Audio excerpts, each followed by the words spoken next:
Concert हो रहा है इनके बारे में हम जानना चाहिए, क्या कॉन्सर्ट है और थीम क्या है? ख्याल कैसे आया कि कॉन्सर्ट का? ये जिक्र तेरा एल्बम जो है वो हमारे शादी के 25 साल हमने कंप्लीट किए हैं। तो ये एल्बम हम लोगों ने अभी हाल ही में रिलीज़ किया है। और कंचन जी ने इससे पहले भी हम लोगों के कई शोज़ किए हैं। तो ये इनका आइडिया था कि क्यों ना हम लोग इस नाम से इसके कॉन्सर्ट ऑल इंडिया करें। तो ये पहली शुरुआत जो है वो बॉम्बे से हो रही है। 14 तारीख को रंग शारदा में हम लोग इसका लॉन्च कर रहे हैं और साथ में परफॉर्मेंस होगा। Basically to promote the genre of ghazal. आजकल आप देखते हैं कि फिल्मी गानों की भरमार हो रही है और गज़ल कहीं पे पीछे बेचारी रो रही है। तो हमने पहले तो ये एल्बम उसी के लिए कि ये जो जॉनर है ये इतना इम्पोर्टेंट जॉनर है अपने हिंदुस्तानी म्यूज़िक का, तो इसको हम फिर से एक बार कोशिश कर रहे हैं कि उजाले में आए और जो हमारी आम जनता है या मैं कहूँगी यूथ है फिर से एक बार इससे कनेक्टेड हो जाए। तो इसीलिए भी हम जो ये कॉन्सर्ट है ये ना सिर्फ बम्बई में लेकिन पूरे भारत में और we are planning to take it पूरी दुनिया में इस तरह के कॉन्सर्ट। और किधर किधर होने वाले हैं ये कॉन्सर्ट मुंबई को छोड़ के? हर मेजर सिटी और even Delhi, Bangalore, places like Pune, Indore, Lucknow, Ahmedabad, Bhopal, Indore, जितने भी जहाँ गज़लों के जो शौकीन लोग हैं और गज़लों के नहीं बल्कि एक अच्छा संगीत जो है वो कॉन्सर्ट में भी 2.5-3 घंटा जब हम गाते हैं तो कोशिश ये रहती है कि कुछ नया लोगों को सुनाया जाए, कुछ नया लोगों को दिया जाए। और कंचन जी का बड़ा सपोर्ट है हमको कि ये भी बहुत अच्छा संगीत समझती हैं, इसलिए अच्छे कॉन्सर्ट जो हैं वो इससे पहले भी जो हमने किए थे। तो जगजीत जी जब गुजर गए तो उनकी पुण्यतिथि का जो पहला प्रोग्राम है वो कंचन जी ने किया था आहिस्ता आहिस्ता, और उसमें भी हम लोग थे और वहाँ से सिलसिला चल रहा है। और कमाल का कोइंसिडेंस ये है कि जिक्र तेरा जो है ये एल्बम हमने जगजीत चित्रा जी को डेडिकेट किया है कि उनका जो कंट्रीब्यूशन गज़लों के लिए था, तो ये एल्बम हमारी तरफ से उनके लिए एक भेंट है। आपसे जानना चाहूँगा कि ट्रेडिशनल म्यूजिक पूरी तरह से अब खत्म होने की कगार पे आ गया है और वो चीज़ को कैसे फिर से जिंदा किया जाएगा? जी देखिए, ये तो कलाकारों की जिम्मेदारी है कि कोई चीज़ ख़त्म ना होने दी जाए। तो हमारी कोशिश यही है, हम सब की कोशिश यही है कि इस संगीत को अगर बचाना है तो इस तरह की कोशिशें और आप लोगों का साथ चाहिए हमको कि हम अपनी संस्कृति, वरना क्या होगा कि इन दिनों जो गाने चल रहे हैं, इन दिनों जो भाषा चल रही है, ख़ास तौर से जो भाषा का जो इस्तेमाल हो रहा है, तो वो कहीं ना कहीं हमारे आने वाली जो नस्ल है उन पे बहुत बुरा असर होता है। क्योंकि बच्चे तो जानते नहीं है वो क्या गा रहे हैं, वो तो जो देख रहे हैं वो गा रहे हैं। साला मैं करूं तो कैरेक्टर ढीला है। अब वो बच्चा जो 4 साल का, उसे तो मालूम नहीं है क्या कैरेक्टर और क्या ढीला है, लेकिन अगर वो दिन में 50 बार वो गाना सुन रहा है तो 51वीं बार हम भी गुनगुनाने लगते हैं। तो कोशिश यही कर रहे हैं कि भाई किसी तरह से ये जो एक अवेयरनेस आए लोगों में कि अच्छा इस तरह की भी शायरी जो है। और एक टाइम था जब ऐसी शायरी चलती थी कि होठों से चलो तुम मेरा गीत अमर कर दो, या तुमको देखा तो ख्याल आया, ज़िंदगी धूप तुम बना पाया, या हमारा जो पहला एल्बम था वो मेरी मोहब्बत का गुजरा ज़माना, वो आज भी यूथ में इतना पॉपुलर है, या मुझे मोहब्बत सी हो गई है, हाँ तेरी आदत सी हो गई है। तो एक अच्छी शायरी और एक अच्छा संगीत जो है उसको बचाने का काम सभी कलाकारों का। इंडिया की मोस्ट ऑफ पॉपुलेशन जो है यूथ है, यूथ कनेक्ट नहीं कर पाता इन सब गजल से। नहीं, कनेक्ट इसलिए नहीं कर पाता कि वो अवेलेबल नहीं है। देखिए, कंपनियां प्रमोट नहीं कर रही इन दिनों गज़लों को, कैसेट बंद हो गई हैं, सीडीज़ बंद हो गई हैं। लेकिन आज भी अगर आप कॉलेजों में और इसमें देखें तो जब भी जो लव लेटर्स जाते हैं तो उसमें गज़लों का सहारा लिया जाता है, गज़लों के ही शेर पढ़े जाते हैं। व्हाट्सएप के ज़माने में इसका खत का कहाँ काम रह गया आज तक? नहीं, व्हाट्सएप पे तो अंग्रेज़ी भाषा भी ख़त्म हो रही है, वो पूरा शॉर्ट फॉर्म में लिखा जाता है, तो उसका भी हाल बुरा ही होने वाला है। लेकिन व्हाट्सएप पे अगर हमारे वीडियोस प्रमोट होते हैं, हमने इस एल्बम के 4 वीडियो किए हैं, और एक ज़माना था जब हमने पहले हमारे जो 10 एल्बम हुए उसके हर चैनल पे वीडियो बजते थे, MTV, चैनल V, जी, सोनी, एवरी चैनल। लेकिन आज बॉलीवुड के अलावा नॉन फिल्मी म्यूज़िक कोई भी चैनल बजाता नहीं है। और आपको ये एक बात बताऊं कि जब भी हम लोग इतने सालों से जो सरवाइव हो रहे हैं, तो हमने कभी भी अश्लील शायरी का सहारा नहीं लिया, या हमने कभी भी इस तरह के गाने नहीं गाए कि हमें ओवरनाइट पॉपुलर होना है या हमें पैसा कमाना है, नाम कमाना है और यूथ में हमको जो है वो सस्ता होकर के बिकना है, ये हमने कभी नहीं किया। और आज भी हम चलते हैं, आज भी हमारे प्रोग्राम्स हो रहे हैं, और यहाँ तक कि जहाँ लड़के लड़कियों की शादी होती है तो लड़का ये कहता है कि साहब हमको वही सिंगर चाहिए जिन्होंने आंखें तेरी गाया है, क्योंकि ये गाना गा करके मैंने अपनी गर्लफ्रेंड को पटाया है, या रब तुझ में रब दिखता यारा मैं क्या करूं, ये गाना मेरी शादी में मुझे चाहिए। तो ये जो है अच्छे गाने जो हैं हमेशा से चले हैं। देखिए, खाना अच्छा लगता है, बर्गर भी खाते हैं लोग, पिज़्ज़ा भी खाते हैं, वड़ा पाव भी खाते हैं, लेकिन जो दाल चावल और रोटी सब्जी का एक जो आनंद है वो खा करके एक जो संतोष मिलता है, तो मुझे लगता है कि हम लोगों का संगीत जो है वो ये है कि ठीक है आप 4 दिन वड़ा पाव और ये सब खा लीजिए, लेकिन 5वें दिन जो है आपको दाल चावल और रोटी सब्जी की जरूरत पड़ेगी। करने 2 साल लग गए, आहिस्ता आहिस्ता के बाद सब क्या वजह रही 2 साल लगे लॉन्ग टर्म? नहीं, मैं फिल्म मेकर भी हूँ, तो मैंने कई सारी फिल्में भी बीच में लाई हैं। अब तक मैंने 7 मराठी फिल्में बनाई हैं और मैंने खुद ने 5000 से ज़्यादा एपिसोड मैंने खुद ने डायरेक्ट किए हुए हैं। सो कुछ ना कुछ तो मेरा चलता ही रहता है। सो एक्चुअली मेरा एक चैरिटेबल ट्रस्ट है, ध्रुव चैरिटेबल ट्रस्ट, तो उसके अंतर्गत हम लोग देश में जो भी अंडर प्रिविलेज लोग हैं उनके लिए मैं हमेशा कुछ ना कुछ करती रहती हूँ। लास्ट ईयर अपने यहाँ पर ड्रॉट सिचुएशन था, तो हमने एक कुआं खुदवा के दिया था, और महाराष्ट्र में मराठवाड़ा एरिया में जहाँ पर कि कुआं नहीं खुदवाया जा सकता है, बिकॉज 100 मीटर अगर आप डीप जाओ तो भी वहाँ पर पानी लगेगा, इसकी गारंटी कोई नहीं दे सकता। सो इसलिए हमने वहाँ पर टैंकर से पानी दिया था। सो मैंने आज तक किसी के पास से एक पैसा भी नहीं मांगा है कि आप हमें इसके लिए डोनेट करो, बट मेरी ये कोशिश है कि हम लोग एक ऐसा अच्छा उम्दा प्रोग्राम लोगों के सामने पेश करें और जिसके थ्रू हम लोग फंड्स क्रिएट करें, और ये पूरे के पूरे जो फंड्स क्रिएट होते हैं वो सारे के सारे मैं यहाँ लगा देती हूँ। और हकीकत में ये कहूँ तो रूप और सोनाली मेरे इतने अच्छे दोस्त हैं कि उनके सामने मुझे जो करना है वो मैं क्लियरली उनके सामने जाके बोल लेती हूँ। और जब इनका इतना अच्छा एल्बम आया है हमारे सामने, तो मैंने ये सोचा कि क्यों ना हम लोग एक और प्रोग्राम लोगों के सामने लाए, एक अच्छा सा प्रोग्राम जो लोग देखना चाहते हैं, तो इसके ज़रिए we can create fund, we can reach out to people. लोग गज़ल जो भी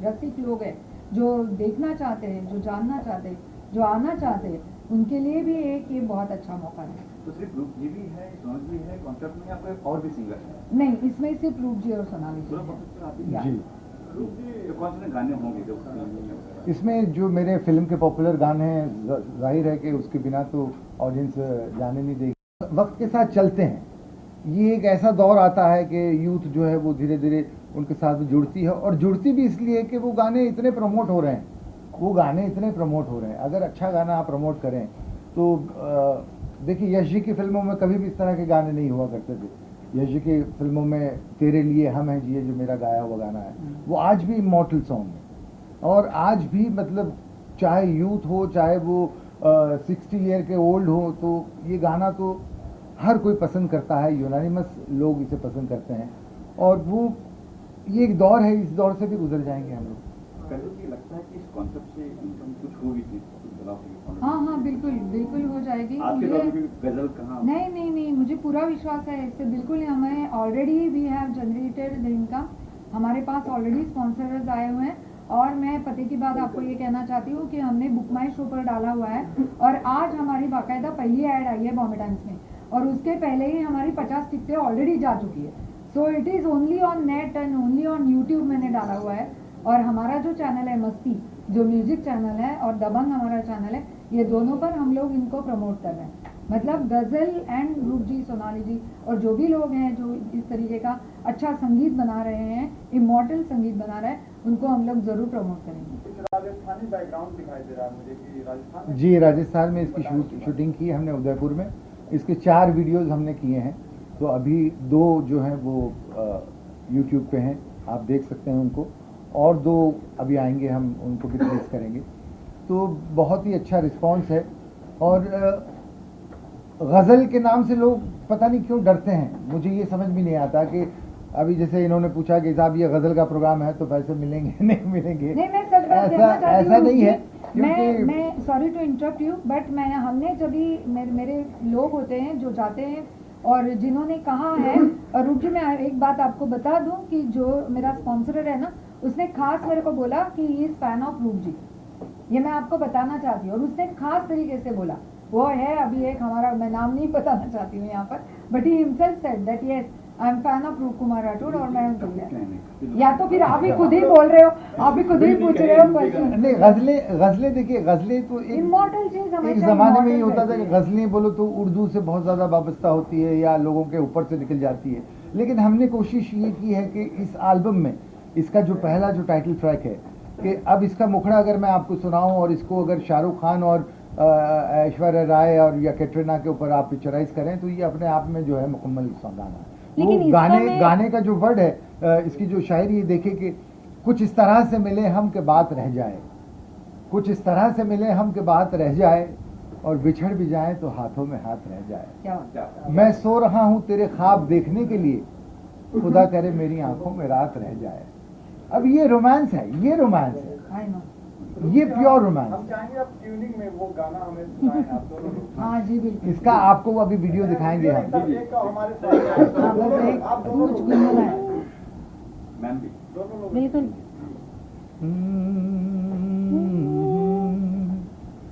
कुछ इस तरह से मिले हम कि बात रह जाए, बिछड़ भी जाए तो हाथों में हाथ रह जाए, कुछ इस तरह से मिले हम कि बात रह जाए।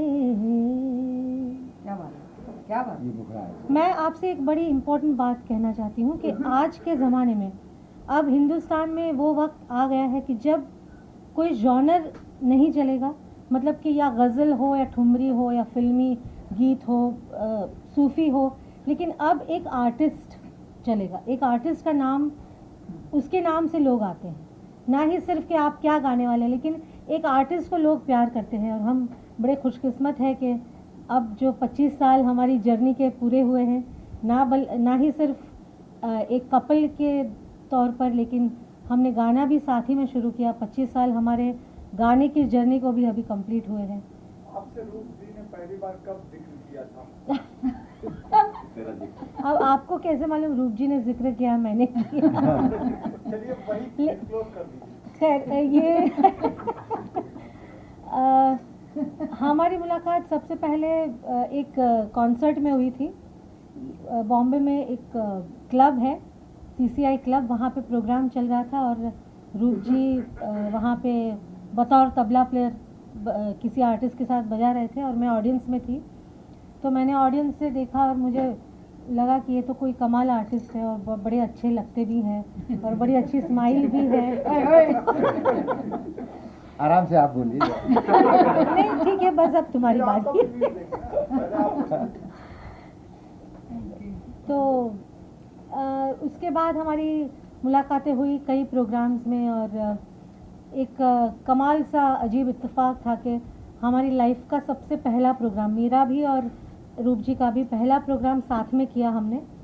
तब हमारी दोस्ती भी नहीं थी, हम थोड़ा सा जानते थे एक दूसरे को, लेकिन एक गुजरात के ऑर्गेनाइज़र थे, इवेंट ऑर्गेनाइज़र, उन्होंने मुझे कहा कि भाई आपको मैं गवाना चाहता हूँ सूरत और बड़ौदा में गज़ल, क्योंकि उन दिनों गज़ल अपने उरूज पर थी, तो आपको मैं गज़ल गवाना चाहता हूँ और आपके साथ और एक नए कलाकार को इंट्रोड्यूस करूँगा, रूप कुमार राठौड़। तो मेरा भी पहला लाइव का शो था और वो शो हम दोनों ने साथ में किया और वहाँ से दोस्ती कब प्यार में पलट गई, ये जिक्र मैं इन्हीं से कहूँगी करें। नहीं, संगीत ही ऐसी एक कड़ी थी जिसने हमें जोड़ा और आज भी संगीत जो है वो, संगीत के बिना हम कुछ और सोच नहीं सकते कि अगर संगीत ना होता हमारे जीवन में तो हम पता नहीं आज कहाँ होते या क्या करते। तो ये कहते हैं ना कि रब ने बना दी जोड़ी। एक बात कहना चाहती हूँ, जब मैं इनके घर पर पहले गई थी ना, इन्होंने कहा ना संगीत के सिवा कुछ सोच नहीं सकते। इनके घर झूठ पर एक पैरट है, he is a very different sort of a parrot, बहुत कलरफुल है, बहुत ही ज़्यादा कलरफुल है, अलग अलग रंग है। और पता नहीं हम लोग इनके साथ बात करते हुए बैठे थे और वहाँ से सुनाई दिया सारे गा मा पा। कौन बोला सारे गा मा पा यहाँ पर? तो उन्होंने कहा वो पैरट जो है वो भी बोलता है, इनके घर के पैरट भी सारे गा मा पा बोलते हैं। नहीं, शायद आप लोगों ने किस्सा सुना हो, बहुत पुराना किस्सा है हिस्ट्री का, कि अब्दुल करीम खान साहब थे, बहुत बड़े गायक थे किराना घराने के। उनके पास एक डॉग था और वो कुत्ते से उन्होंने सारे गामा पधनिसा गवा दिया था। तो उससे इंस्पिरेशन लेके जो पुरानी HMV का जो ये जो ग्रामोफोन ये था वो उनका सिंबल एक डॉग था। तो रूप जी ने गलत कहा, उनका बहुत बड़ा पैशन है वाइल्ड लाइफ का, और बहुत जल्दी आप मीडिया भी ये रूप देखेगी। ये मैं अभी डिस्क्लोज नहीं करूँगी, लेकिन अगले आने वाले 1-2 महीने में आप नया रूप जी का देखने वाले हैं।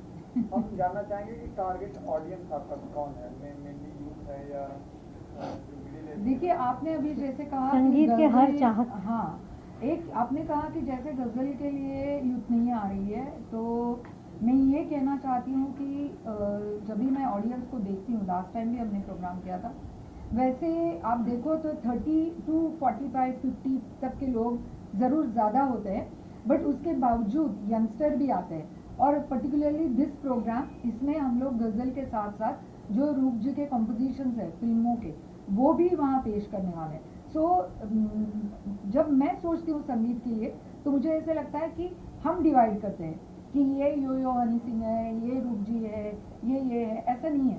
संगीत एक संगीत है, और वो मतलब sometimes it is soothing, sometimes वो आपके बॉडी में कुछ ऐसे रिदम भर देता है कि आपको नाचने को मन करता है। बट जो बेसिक सुर है वो योयो के लिए भी साथ ही है, बेसिक सुर जो है वो गज़ल के लिए भी साथ ही है।